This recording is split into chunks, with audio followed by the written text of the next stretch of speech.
Memory transcription subject, Captain Sovlin, Federation Fleet Command. Date, standardized human time, October 20th, 2136. The feeling of teeth in my shoulder produced a sharp pain. The joint was about ripped from the socket as I was dragged across the asphalt. I wriggled in the predator's jaws, punching its snout to release its grip. The stabbing of my long claws drew blood, and it tossed me onto the ground with the shake of its head. My body slammed against our metallic shuttle. All I could see was stars. The pounding of my heart was a nauseating experience. This must be what my family felt as they were toyed with before being turned into a screaming meal. I couldn't give these Arxa cattle fiends the satisfaction of screaming or crying. Maybe it was worth some sort of plea to get them to spare the Harchin. The sole option that crossed my mind was to invoke the humans. They were the only ones the Greys had a remote respect for. If the primates had directed the Arxa Dominion to this vulnerable civilian populace, perhaps they would abandon anything the Terrans allegedly claimed. "Stop!" I squealed. "I'm a human slave, on a mission to expose the Federation's lies. When they killed your cattle, like you say, they want to get the details for you." To my amazement, the Grey paused in its stalking position. The humans did claim the Khajiit homeworld, and we recognise their stake. I can smell them on your fur. But where are our fellow predators if you're their property? They wouldn't set you free. They have my family, I sobbed with fake despondency. "I'll do whatever they want, even if it's harmful to the Federation." Confusion flashed in Seleni's eyes. The Harchin reporter knew my family was long deceased, so that lie wouldn't fool her. I didn't understand why the prey reptiles hadn't made a run for it yet. There were no good options, but stalling the Arxa gave them a small window of escape. The bloodied predator flashed a snarl. Clever. But why are you on this world, with those who attacked Earth? These Harchin are priority assets for the humans. I don't ask questions, but I'm sure it's for a good reason. Let us leave. Please. The Greys conferred for a moment and inspected a smoking section of the shuttle hood. I couldn't believe they were listening to any of my bullshit. There was a brief flicker of hope that we might fall under Terran immunity. Plopping myself upright, I nursed the wounded arm with a ginger touch. Talking to them is revolting, but the Arxa just confirmed that this assault is retaliation for Earth. Selene was right. What have the humans done? We'll let you leave as a token of good faith, slave. We mangled your engine though, so you'll need to find another way off-world. The Arxa spokesmonster decided. But the Archons stay. I think you are disobeying your orders to save our enemies. The prey reptiles scampered back into the stairwell, only to find themselves blocked by a laughing Grey. A single beast must have landed on the roof, cutting off any escape. They intended to flush the Harchin out into the street, one way or another. My eyes widened in horror as the Greys herded them into a cage. "Stop! The humans want these four as media tools. Really?" I pleaded. The vicious predator snorted. The humans want all of them dead. On that matter, it just so happens our interests align. I wondered whether the Terrans would enjoy the sight of the panicked Harchin reporters sealed together in a degrading heap. My imprisoners would despise this raid, wouldn't they? The cage door slammed shut, and the Arxa gestured for me to scurry off. It would be easy to save myself, but I couldn't watch cattle be hauled away. My gaze darted over to my gun, which had fallen into the dirt. Odds were, I could only get off a shot or two before the Greys mowed me down with prejudice. I had to try something to rescue these Harchin, no matter how suicidal. It was a matter of waiting for the Arxa to lose focus, and accepting that I was about to die. "Is there a problem?" A throaty snarl echoed from my right. Carlos stomped across the road, clad head to toe in protective pelts. A flashlight was mounted to his helmet, and his binocular eyes hid behind a glass visor. A massive gun rested across his muscular forearm. I was never so elated to see a flesh-eating predator in my life. But what the hell is my guard doing here? I don't even know that he won't leave the Harchin to their fate. Or worse, laugh about it. The human stopped a few paces from the Arxa posse and crossed his arms in a formidable stance. The talkative Grey, who must have been the unit leader, sized up the omnivore. It narrowed its eyes with blazing ferocity, challenging Carlos's will. I didn't know how the UN soldier faced that stare. The reptilian predator bared its fangs. Your slave wants to help these Archon escape. It is using its subjugation as a cover, claiming this is done on your orders. Carlos's pupils flicked to the cramped cage. You heard Sovlin and his true orders correctly. He's an obedient servant. We want to send a message to the Federation, and these are the right individuals for the job. Simple. A relieved sigh escaped my lips. I was grateful that the human backed me up after I deviated our flight path to recruit Terran enemies. He might take these Harchan prisoner, or even execute them, but he wouldn't eat them. His kind wasn't like the Greys. At worst, I could reason with him and make sense of the questionable things he might do. Why can't you find another pet? The Grey hissed. We did all the work, and we claimed this badge. These prey are of no particular importance, no different than thousands like them, with the same qualifications. Carlos shuffled closer.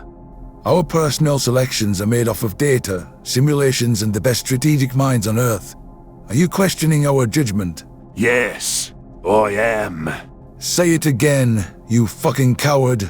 I am questioning the judgment of weak, naive primitives. You haven't a clue what you're doing, or what it means to survive in this galaxy. The human rose up on his toes and pressed his slender nose inches from the Arx's maw. The Grey straightened as Carlos tried to match its height. It breathed a deafening snarl at the UN soldier, but he wouldn't back down. Defiance glowed in the primate's eyes despite being outclassed. I could snap your puny neck with a single bite. The Arxa roared. Carlos jabbed his gun barrel into its stomach. And I could blow your intestines apart with a single finger. But we're on the same side, so why don't we work this out another way? A contest of strength. You fight me one-on-one, without those overcompensating weapons of yours. If you win, you can have these Archin. I'm game if you agree not to bite. Unless you think you're too weak to fight without overcompensating fangs. Oh, let's do this. I'm going to beat the snot out of you, human. The Terran soldier backed away and tucked his rifle off to the side. He raised his clawless paws in front of his face, forming white-knuckled fists. What was to stop the Grey from executing him now that he was disarmed? Luckily for Carlos, it was itching to release its aggression. The Arxa lunged at the human with a blunt swipe, which was barely dodged. It lashed out with a tail sweep, knocking the guard off his feet. The monster whirled around with quick jabs, which the primate blocked with an elbow. Carlos rolled out of the way and scrambled back to a standing position. He looked slow and toothless compared to the reptilian, not managing a single swing of his own. Carlos scurried backward and tried to deflect the oncoming barrage. Sweat glistened on his olive skin. Tears showed in his artificial pelts. The Arxa aimed a jab at his abdomen, but the human danced away on nimble feet. While he was focused on the claws, it swung its snout at him with force. The truncated maw nailed the guard right in the chest and sent him flying backward. The poor guy is getting his ass handed to him. Why did he think this was a good idea to negotiate? Damn humans and their aggression. Carlos sucked in a wheezing breath, but hopped back to his paws. The Grey charged at him once more, and the human pummeled it in the nostrils. It shrugged off the punch with a snort. The UN guard attempted to deliver a kick, but the reptilian caught his frail leg. It snickered as the human flailed, hopping on one leg. This isn't even a fight. The Arxa tugged at the primate's ankle and knocked him onto his rump. It dragged him through the dirt for several paces. We may treat you like equals, but you don't make demands of us. You don't intimidate anyone. Carlos kicked its clasped paw with his other leg, wriggling free. You haven't beaten... Stay down, weakling. I've kicked the shit out of you. Now when to admit defeat. Basic humility would do you good. The human began to rise, only to be nailed across the mouth by a tail lash. Crimson blood bubbled on his lip, and he spit the liquid into the dirt. He rolled onto his back, watching as the Arxa gloated in its victory. His hand darted to his head, wrenching the flashlight off his headgear. He shone it inches from its left pupil. The Arxa shrieked as the brightness flooded its gaze, blinking. Carlos popped back up on wobbly legs and staggered in grappling range. The human drove his knee into its stomach before tackling it with all of his weight. He rolled off to the side and wrapped an elbow around its neck. The Grey struggled to break loose, but its oxygen supply was dwindling. Game, set, and match. Tap out. Carlos gurgled. The Grey pounded at the human's elbow with feeble swats, its hideous eyes bulging. Carlos released his grip with a toothy snarl. It coughed several times, caressing its throat. The creature struggled to get back to its feet, and the Terran helped it stand. You cheated. It sputtered. No weapons. The UN guard shrugged. I didn't use a weapon, just an illumination device. You broke the spirit of our sparring, which is cheating to my eyes. You show little respect to your allies, and you're lucky I like your evidence. Take the damn march in. It's a whopping 4 kettle. The Axis slunk off with narrowed gazes as their leader hobbled away. True to their word, the demons left the Harchin cage behind. The relief that flooded my veins was indescribable, though my hammering heart wouldn't pipe down. I raced over to the human and flung my arms around him with choking sobs. Carlos stiffened and pulled my paws off him. Yeah. Don't do that, man. Sorry. I'm just really grateful for your help, I muttered. What are you doing here? Keeping an eye on you, obviously. We were concerned about your little pit stop, and I followed you down here. I would really appreciate if you'd not go around calling yourself a slave in future. It was improvisation. Can't argue with results. Speaking of improvisation, you put the whole mission at risk with this little stunt. The fuck were you thinking? It was supposed to be a brief, easy trip. I wanted someone I knew. A friend on the team. I've dealt with enough people who hit me in recent weeks. Whatever. Let's get your friends out of there. Hope they understand we're only the ride out. If they run off, I'm not going to stop the Greys from nabbing them next time. The human unclasped the cage door and watched as the Harchin tumbled out.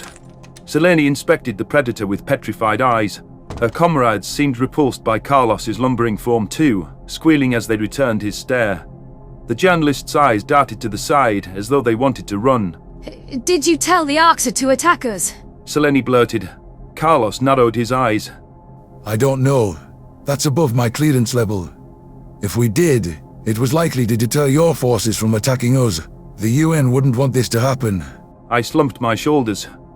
Not even people like Samantha. Wouldn't she want the Harchin to feel the same losses as Earth? An indignant cough came from an abandoned vehicle behind us.